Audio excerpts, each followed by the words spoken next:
Welcome to Charts Today. My name's David Linton, and today's edition for Wednesday, the 17th of February, comes to you from London. And we're seeing more red on the screen this morning, so just an interesting mixed picture in markets just at first glance. This is my weekly, my daily, and my 60-minute chart, and this data is coming to you from Refinitiv Icon, but I'm running Updata on lots of different data sources, of course. And so here we see the long-term, medium-term, and short-term view of the markets with the corresponding point and figure charts. So we are bearish below the cloud on the dollar on all three time frames. Well, I say that we've seen the 60-minute chart just showing a quite strong improvement there over the last 24 hours. So that's significant. The dollar has just had a little bit of a reversal, and that is having an impact on some commodity prices, which we'll take a look at.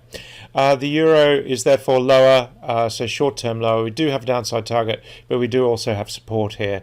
And on the medium term, we are still bullish, of course, above the cloud. The sterling chart now at 138.76 this morning, still holding on to its short-term bull trend there. And against the euro, we've broken the 115 level. That's the first time sterling's been at that level since March. Well, we've just since April really, but we are just breaking that level back to March last year. So 1 year highs for sterling knocking at the door. Bitcoin breaking the $50,000 level, sitting at $51,000. That target of $107,000 now looking more likely. Looking at the US markets, we're slightly down on the futures this morning.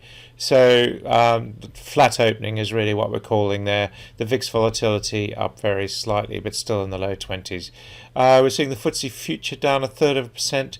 The cash market in Germany down 0.7%. And the CAC 40 in Paris down 0.2%. So we're just seeing markets just pulling back a little bit as well. Taking a look at Japan, we've been making 30-year highs on the Tokyo market this week. So that's quite just holding on to those gains. We're down slightly this morning. And if we look at the Hang Seng, we're after now opening after Chinese New Year, looking stronger there, and the Shanghai Composite also still closed for Chinese New Year. It's a longer Chinese New Year in China mainland. Looking at the Sensex, we're down 2/3%, but still looking very strong overall, and the Aussie market was down just 0.5%. The big moves we're seeing, we're just taking a look at some of the commodity prices. That stronger dollar has a little bit of an impact. Thought we might see a bit of a weather impact on wheat, given the US cold snap that we've seen. We do have massive upside targets, and lots of them, for wheat. And if we look at gold, that's sunk quite a lot lower on that stronger dollar. Remember the inverse relationship between currencies and commodities. 1764 is the key level we're watching there. Don't really want to see gold below that level for a few days. Silver sitting at just below $27. So it's just turning short-term bearish as well. US 10-year yields had an amazing day yesterday. They were up above 130 at one point. So we just ran from really 115 in a couple of days to 1.3, and we're seeing that chart just rocketing higher. That's putting the weekly chart just into bullish territory there, and these upside targets for bond yields looking strong. And if we look at the 30-year bond yield, I don't normally look at the 30-year, it's broken 2%, and we are just starting to see a move out of the cloud. So really significant there. We've got upside targets 2.19, and on the medium term chart 2.5% is the sort of area that we're looking at. So bond yields are going stronger. Taking a look at the energy market now, we've got Brent Crude just edging higher all the time, just nudging that $64 level, and we've got strong upside targets here, $70 on the 0.1% 60-minute chart. The daily chart, we smashed that 61.54, and we've got 67.60 as a new upside target. So we are really seeing a recovery in the oil price, and WTI similarly strong, of course. US Nat gas sitting steady at 307. It's been bolstered by cold weather in the US. Henry Hub in Houston certainly nudging the top of the range. We did see a spike to 320, but we've just consolidated just above this $3 level. Taking a look at coal, we're down 0.5% on the coal price. Our call was bearish this week. Emissions, we are seeing a bit of a pullback as well, but still looking very strong on the chart. We do have a potential 2% downside. Keep an eye on your 1 minute price targets there.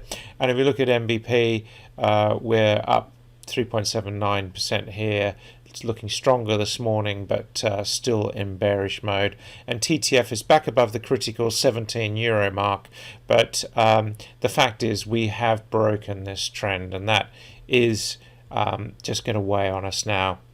We have some upside targets, and I did a seasonality post yesterday on LinkedIn, which you might have seen, just implies that we're likely to fall at this time of year.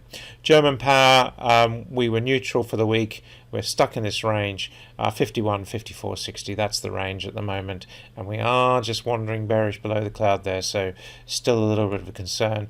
Nordic power was the one bucking the trend this week. We still remain bullish on that, and we are still above the cloud there.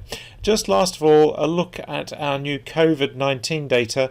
This is coming from World of Data into Updata. All versions of Updata are now compatible with this. And here I've got UK, Germany, France, and the US. And we're seeing here just the rates of decrease. So this is the US, this is number of cases. So we're seeing lockdowns having an effect on cases. Here we're looking at the death rate. We're seeing how the UK rate is falling very heavily, as are the others. France having a little bit of a tick up, which is a concern. And hospitalizations, we're seeing here, again, France is still on an uptrend, whereas the other countries are starting to fall quite significantly. And of course, here's the vaccination rates. UK at 23.75% of the population, US at 16.5%, Germany and France really lagging there at 5%. So we'll watch this data. Remember, this is now free in your Updata system, so if you just upgrade to the latest version, you'll be able to access this. That's it for today. Until tomorrow, happy charting. See you then.